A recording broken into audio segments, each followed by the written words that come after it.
Can we all hear me?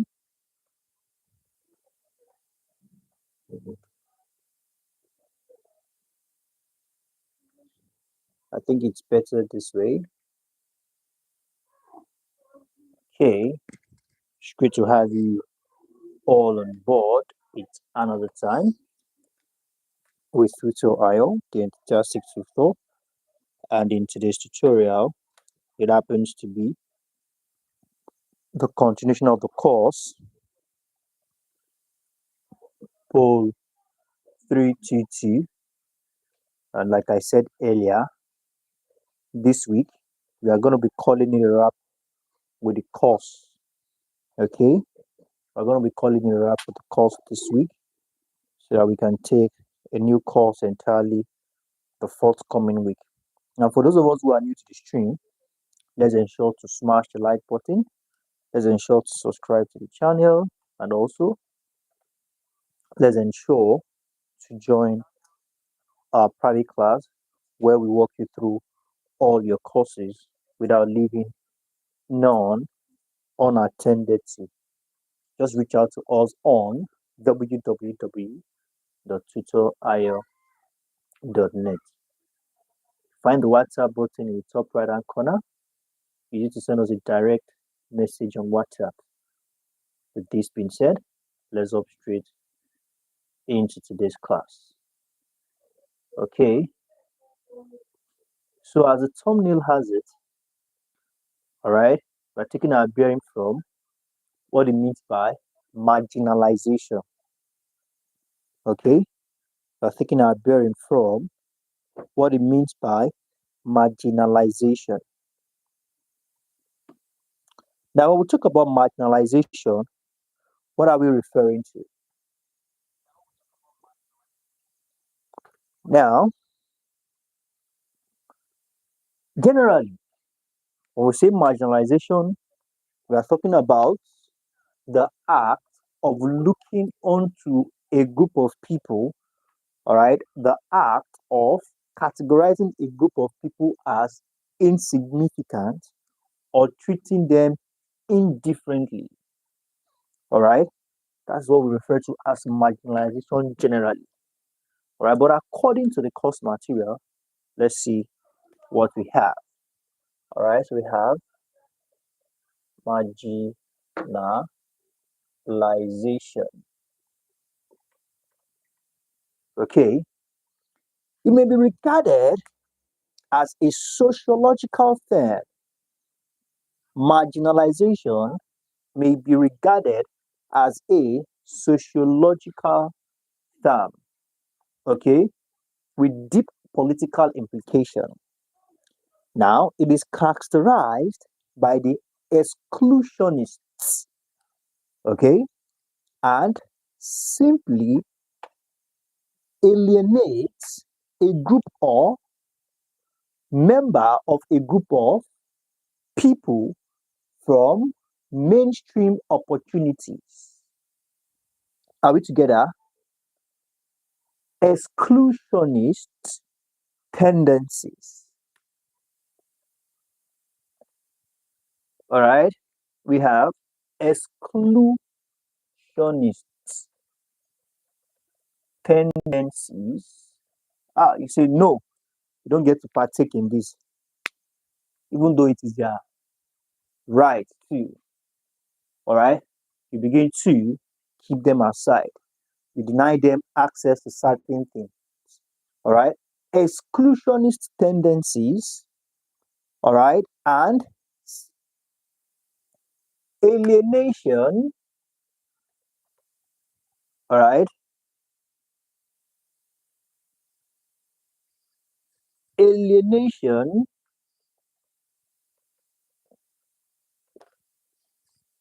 when you as a citizen becomes an alien. You are treated as an alien in your own country.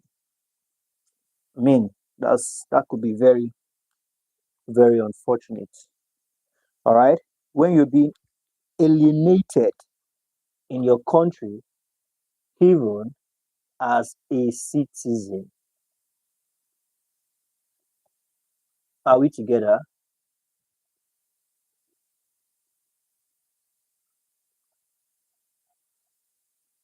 Now, as we have it, it says alienation and exclusionist tendency. Now, who are you trying to alienate? A group or members of a group.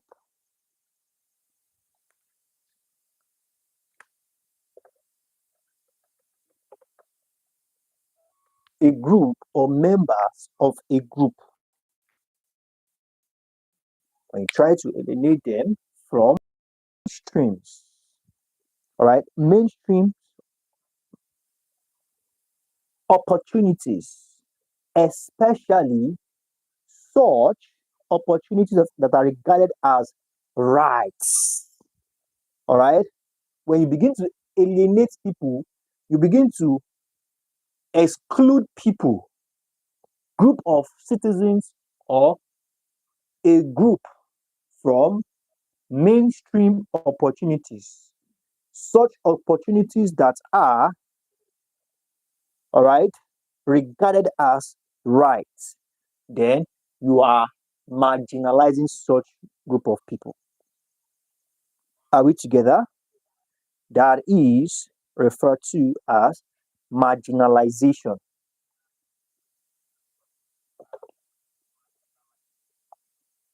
Good evening, Miss Regina. You came late. It's unusual of you. Maybe probably it's traffic on your way home or something. But it's great to have you all. It's good to have you on board. So, just like I said, when you deny people their rights, mainstream's opportunity says from mainstream's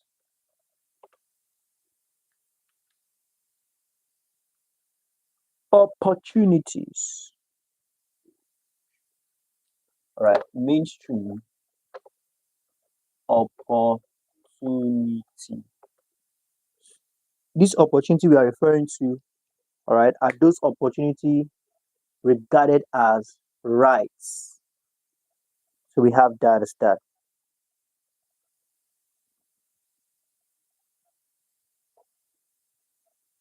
Now, let's take a step further. Don't forget, we have been talking about federalism and everything that has to do with federalism. And in view of that, here we are talking about marginalization today. All right, so after marginalization, what do we have next? So we have political power sharing. Now that we understand that, you are not allowed, you are not permitted to deny people, right, their mainstream opportunities or their rights. You are not permitted to marginalize. So now we talk about political power relation. And speaking of this, the 1979 and the 1999 Constitution made Nigeria a federal state. Okay, and proclaimed the presidential system, which is modeled after the United States arrangement as the system of government. Now, as a federation, Nigeria is made up of 36 states, one federal capital, and about 774 local government areas. All right, speaking of political power relation, more like political power sharing. All right, so now political power in Nigeria is exercised and shared on geographical basis, okay, between national and subnational governments. All right, your political power in Nigeria, like we just heard, is being is exercised and shared on geographical basis, which is between, when we say geographical basis, we're talking about certain location get certain benefits, all right, while certain locations or certain areas doesn't get it. Why? Because of certain features which this location or region makes available or contribute to the revenue of the country at large. Now, the federal government has power over matters that affect the whole country. Remember, we say we have states, local, and federal. All right. As far as the matters that affect the country at large, the federal government is referred as the top government. While on the other hand, the state government's power are limited to the boundaries of their respective states. What are we talking about? Don't forget political power relations.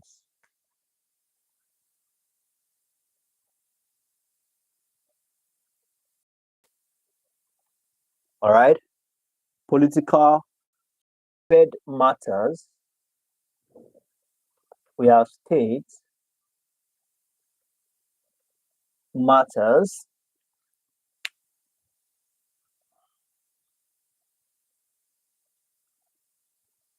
All right. Federal government has power over matters that affect the whole country at large.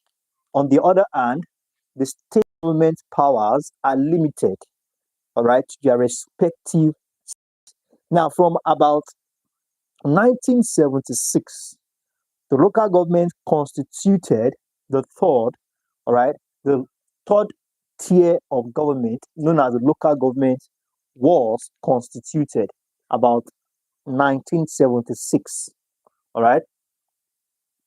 So we also have the Constitution 1976 local government constituted. So we have that as that.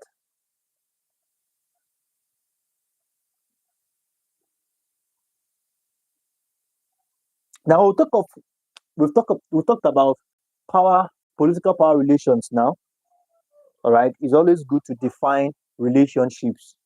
Even relationship between you and your friend is always good to define it so everybody can know their boundaries, and it's very okay to respect boundaries. This is also applicable politically. All right. In as much as these three arms, these three tiers support each other, they lean on each other's back. Irrespective of that, each of these still respect, all right, their constituencies. They respect their jurisdictions. All right. In as much as federal matters are being handled by the federal level of government, as well as the state matters, as well as the local government matters. All right. So we have all of that. Now, let's talk about their power sharing. Okay. Now we've talked about the relationship. Let's talk about the power sharing. Now, the very first thing you need to note here is that the sharing of responsibilities and function among federal, state, and local governments in the federation are constitutionally guaranteed. All right. Everything that is being shared, carried out, or allocated among these tiers has constitutional backup. Nothing is done out of maybe preferential difference, all right, or prejudice or favoritism. As much as the sharing of power is concerned, everything has constitutional backing. At some point in Nigeria, all right, in Nigeria's political history, there was the adoption of what we call um, diarchy, in which political power was shared between ruling military governments, all right, and the contrived civilian controlled transitional government at a point in time, yeah, where we have the military government in power. And definitely, when it comes to the military government, civilians are not really acknowledged, all right. And speaking of which, the challenge of power sharing in Nigeria remains recurring to the extent of having potential, all right, to lead to crisis. Definitely, all right. Remember, before the amalgamation, all right, before when the amalgamation happened in 1914, before then, these different sets of people, groups, regions were not consulted.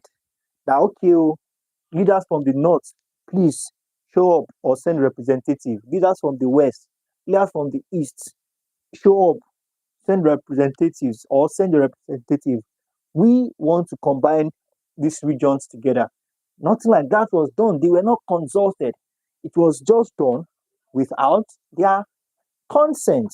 So therefore, the country has been managing this, all right, amalgamation, trying to work with each other. Definitely differences, definitely, all right, misunderstanding will occur, but the most important thing is the country is still together. So we have that under power sharing. Now, speaking of the fiscal relations content, all right, we'll talk about fiscal now. We're talking about the financial relationship. What is the allocation like? How do how does these three levels or these three tiers relate with each other when it comes to finance? Now, fiscal federalism means the fiscal arrangement existing among and between the various levels of government in Nigeria. All right, fiscal federalism.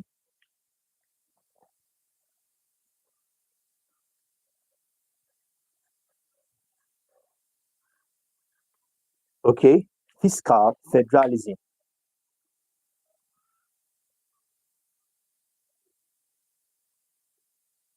Fiscal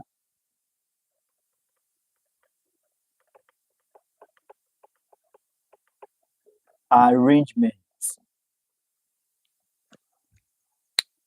between the various levels of government.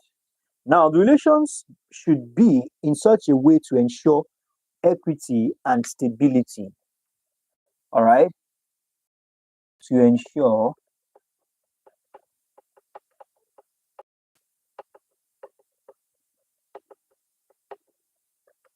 equity and stability. The federal government should not feel, oh, should not be like we are taking the whole thing. The state should not feel left out, all right, that we are being cheated or marginalized, while the local government as well should be given the opportunity to also partake. All right, everybody's opinion must count. Everybody' view must be heard. All right, very, very important. And the following explanation bears through as to the nature of fiscal federalism. Now, let's take some one or two points on the nature of the fiscal federalism in Nigeria. Now, in federalism, each tier of government is coordinated in the sphere of authority, okay, and should have appropriate taxing power to exploit its pendant source of revenue. All right, when it comes to the generation of revenue, each state has should have its own power. All right, should be able to regulate, should be able to exercise, I mean to say, their power when it comes to taxing their citizens. All right, when it comes to generating of, because definitely they have roads, social amenities. The federal government cannot give them all the money. All right, definitely the allocation from the federal government, but they still need to generate their own revenue. All right, so the authority to do that should be permitted when it comes to federal fiscal system. Now, just like as Grave in 1959 and Oates in 1972 has opined that the finance and function of government should be shared in a manner that is acceptable to all involved. When it comes to the sharing of um, financial function, everybody involved should give their consent. Nobody should be pushed aside. Nobody should be silenced. All right, that's according to Musgrave and Hoarts. Please take note of that.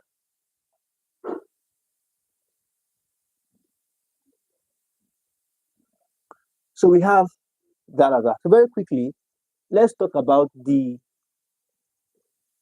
formula, the Nigerian's revenue allocation formula. All right.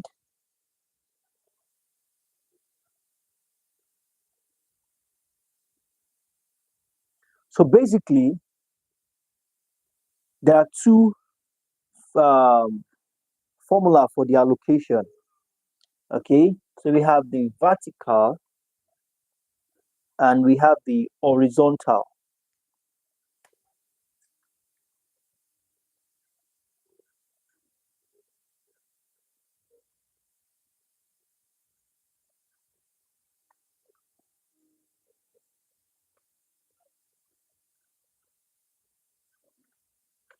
Now, speaking of the vertical allocation is for the three tiers of government. Okay, so we have for Fed. So okay, I think I should be able to manage this space. So we have for Fed, we have for state, and we have for local. Federal government, state government, and local government. Now for Fed, about 52.6%. All right, 62.68. I beg your pardon. Then for state, that is about 26.72%. All right, and for local, we have 20.60. All right, so that's for the vertical allocation sharing. Now for the horizontal, the same is applicable, but what differentiates the vertical from the horizontal is that as far as the horizontal is concerned, there is an accommodation, there's a room for oil and gas producing states. All right, so for any state that produces oil and gas, there's a 13% extra from the federal government.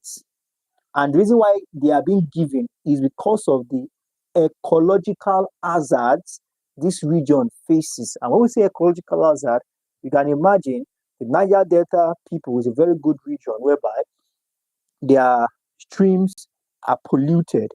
The air is being polluted due to certain activities going on in those regions. And it's basically because these regions are oil producing and gas producing region. So for that reason, there's an allocation of 13% by the federal government due to ecological hazards. So we have that as that. Now let's take a step further.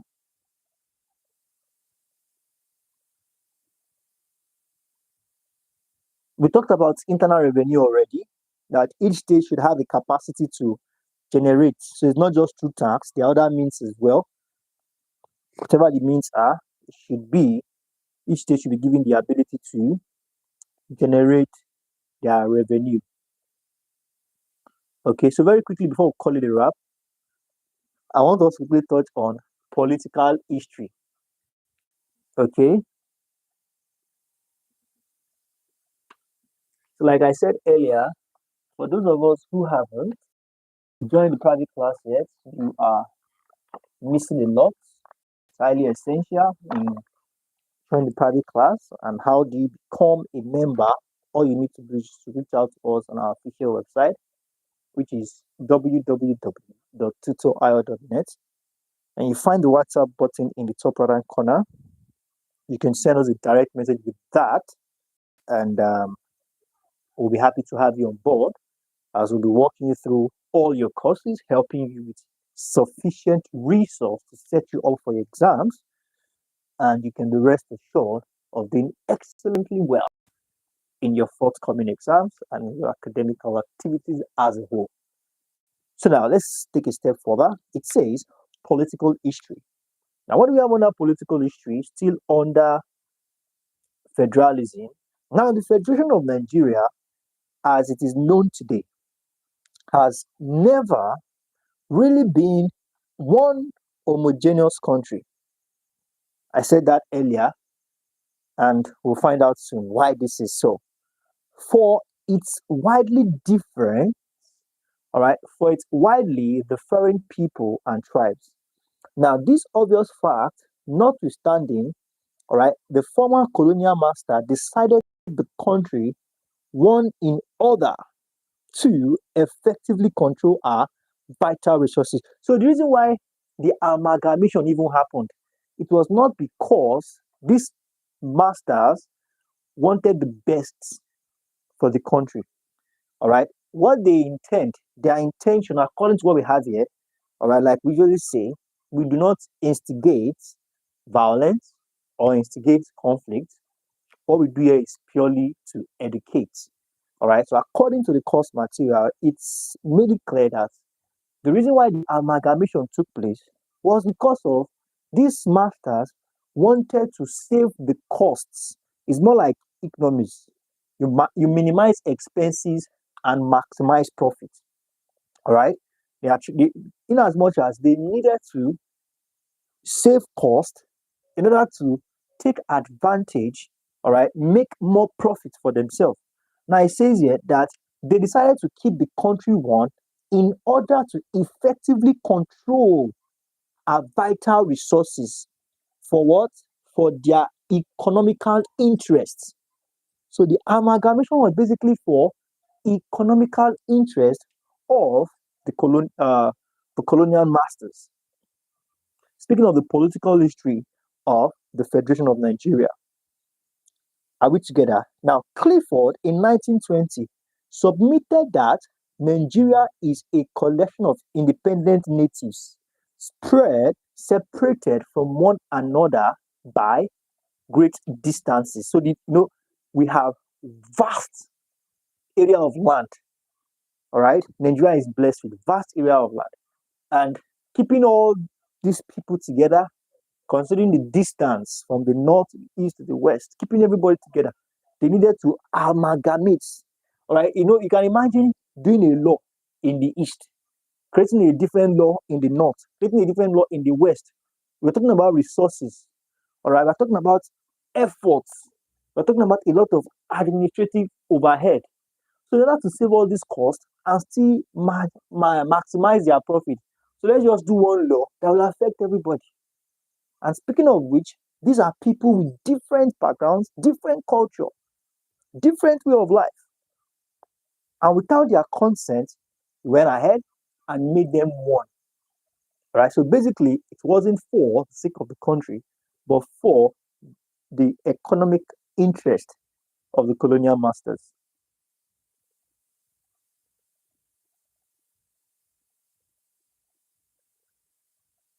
Okay, so the amalgamation of the 1914 offered an opportunity for making changes in unsatisfactory arrangements, but not much was achieved in this area. Definitely. All that was created was a body known as the Nigerian Council, which met once in a year to listen to what you can imagine. So it's not a thing of medicine after death when you have brought them together. So because of their dissatisfaction, definitely they are not going to be satisfied. Because of this dissatisfaction, then a body was created called the Nigerian Council. And you can imagine meeting just once in a year to listen to what may be called the governor's address on the state of the colony and the protectorate of Nigeria. So because of the uprising and everything, so a council was created that once in a year can the problem of a colony or the bringing together of colonies and a protectorate be discussed in just one day. And that's why it couldn't achieve much. Okay, and it continues like that until we experience the evolution of federalism. All right, so we're going to take it up from our next class. We're going to take it up from there. The evolution of federalism. Today is Wednesday. All right, two more classes. We are going to be calling in wrap for this course. Thank you very much, everyone. Hope you've been able to gain something in today's class. So I want to give us assignments real quickly.